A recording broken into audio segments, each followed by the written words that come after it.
She looked away from him. Why not? What does it matter? She went on hurriedly, desperately. I learn very fast, and I wouldn't trouble you for long. I come to Dublin twice a year. If you teach me, I will come here and work to pay you for the lessons. Wait. He held up his hand. Just tell me why it's so important to you. Magic, she whispered. Magic? Around campfire, some storytellers give us tales from the books of the elders, wondrous tales. Her eyes were shining. When I listen, it's as if I go away to another land. Pity surged through him. And you wish to read these books yourself? It's forbidden for me, but if I could read, I'd find a way to get books of my own, and then I wouldn't need to break the malin. And this magic is the only reason you wish to learn? No, but I can't tell you the other reason. Why not? Because then you'll be like all the others and won't want to be around me anymore. A world of desolation was in that simple answer. Why did you have to choose me? Her stare shifted to the crucifix, and then to the statue of the Madonna and Child. Because you believe in magic, too? We call them miracles, he said softly. Then you'll help me. Suffer all the little children to come unto me. Was he to flaunt Christ's example and send her away, just to make his own path easier? I suppose I must, he said gently. Joy illuminated her face. Thank you, Father. You won't be sorry. I'll even learn to read your scriptures. She darted up the aisle toward the vestibule, then whirled at the door to say, And they don't think you're too young. What?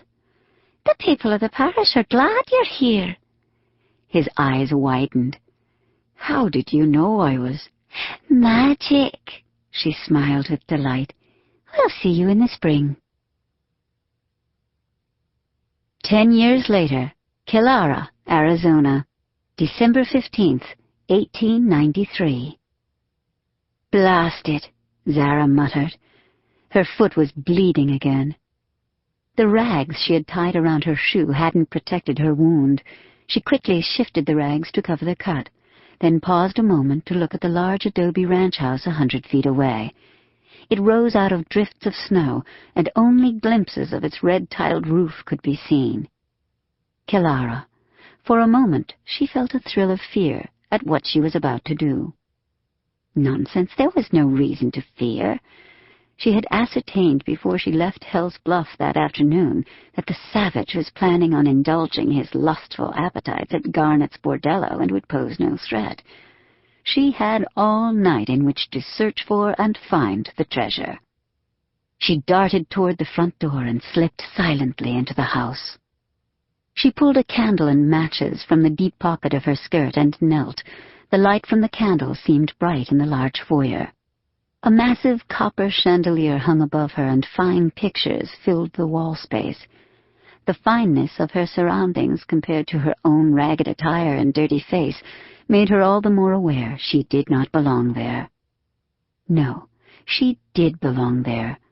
She marched toward the beautifully wrought oak staircase.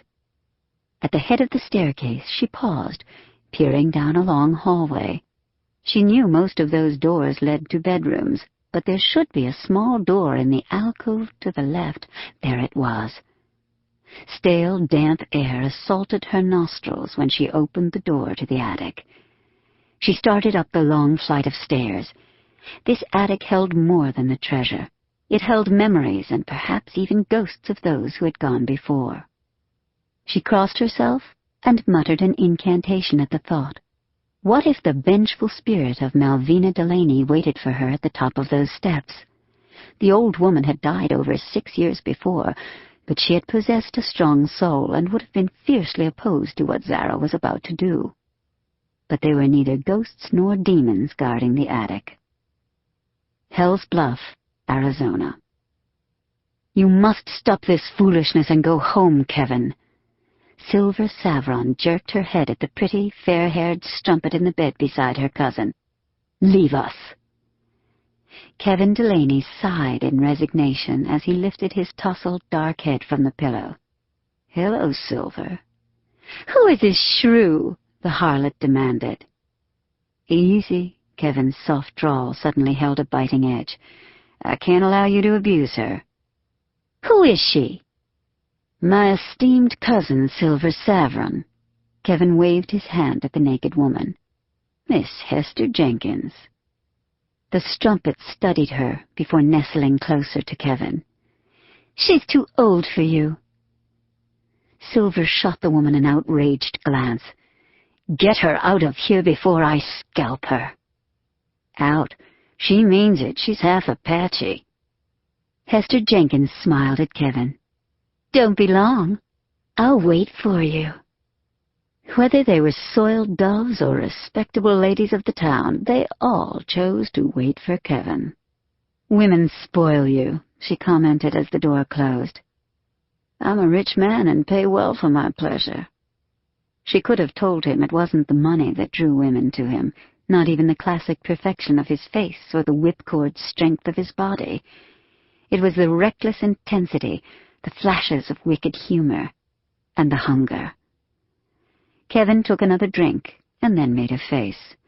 "Lord, that tastes foul." "How can you tell? It's time you tempered that Delaney wildness with good Apache discipline." He chuckled. "Only you would claim it was my white, not my red blood that's troublesome." "I am a half-breed, too.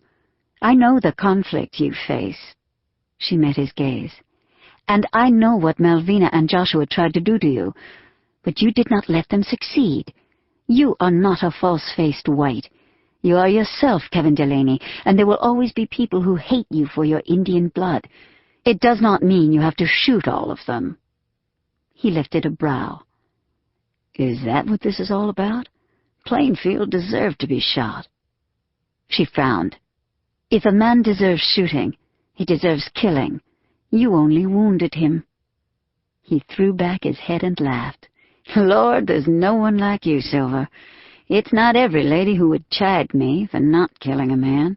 I was drunk at the time." "Any day now he will be well enough to come after you.